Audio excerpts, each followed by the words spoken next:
to Arkansas, the quote-unquote land of opportunity, in 1987.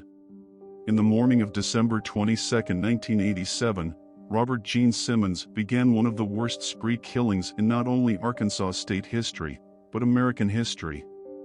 Born July 15, 1940 in Chicago, Illinois to Loretta and William, Robert had immediately been faced with the death of a loved one, with his father William passing away from a stroke just a year later. Simmons dropped out of school and followed in his stepfather's footsteps, joining the Navy in 1957 as a junior in high school. He met his wife, Rebecca or Becky, while stationed in Washington. Robert married Becky in 1960, and 3 years later he joined the Air Force. During his 20-year career, he was a decorated soldier, receiving the Bronze Star Medal, the Vietnam Gallantry Cross, and Air Force Ribbon for excellent marksmanship. Simmons officially retired from all military service in 1979. 2 years post-retirement, Simmons was accused of having a child with his daughter, Sheila. Simmons and Becky had 7 children together. With these allegations, the family ended up in Arkansas. More specifically Dover, Arkansas, which is now dubbed Mockingbird Hill. The home was the farthest thing from luxurious, just a jumbo-sized trailer house with no plumbing. The family had outdoor pits dubbed cesspits instead.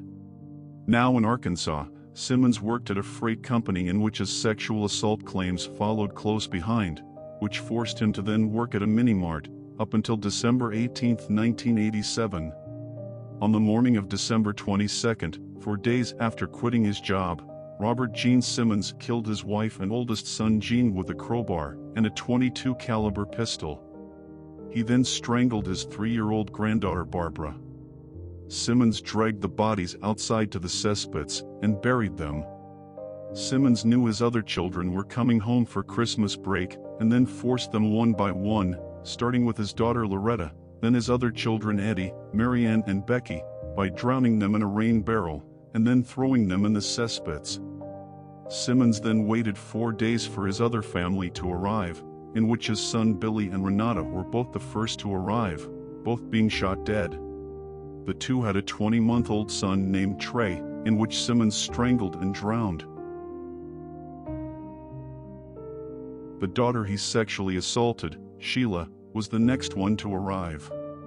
Simmons shot Sheila, her husband Dennis, and then strangled their daughter Sylvia, which was believed to have been his child with his daughter, and 21-month-old grandson Michael. Instead of throwing them in the cesspit, he covered them with sheeting and Sheila with a nice tablecloth. Simmons disposed of the bodies in cars and went for a drink at a local bar before returning home. On December 28, 2 days after killing 14 people within a week, Simmons went to Russellville, where he purchased a new firearm.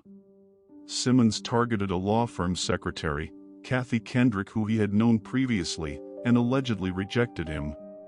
He went farther into the office, shooting and injuring his old boss, Russell Taylor, while shooting and killing James Chaffin, who had no known connection to Simmons. Simmons continued his assault, shooting up the mini-mart he worked at, harming 2 customers. He continued on to his old freight company, shooting his former supervisor 2 times, but not killing her. Simmons then ordered someone to call the authorities, and then handed himself over to the authorities. Many believe Ronald Simmons suffered from PTSD from his time in the military, but after a psychiatric evaluation, he was deemed sane and faced trial. His conviction came on May 12, 1988, finding him guilty, and then later being found guilty for the murder of his 14 family members a year later. He was then sentenced to death from lethal injection. As far as motive, it was said Becky, Simmons' wife, was looking to divorce him. It also became public that Sheila, his daughter, had a child with him, which caused Simmons to allegedly strike the prosecutor. On May 31, Ronald Simmons' execution papers were signed, and on June 25, Simmons' execution was carried out by lethal injection. Ronald Simmons was buried in Potter's Field, also known as the resting place of the damned.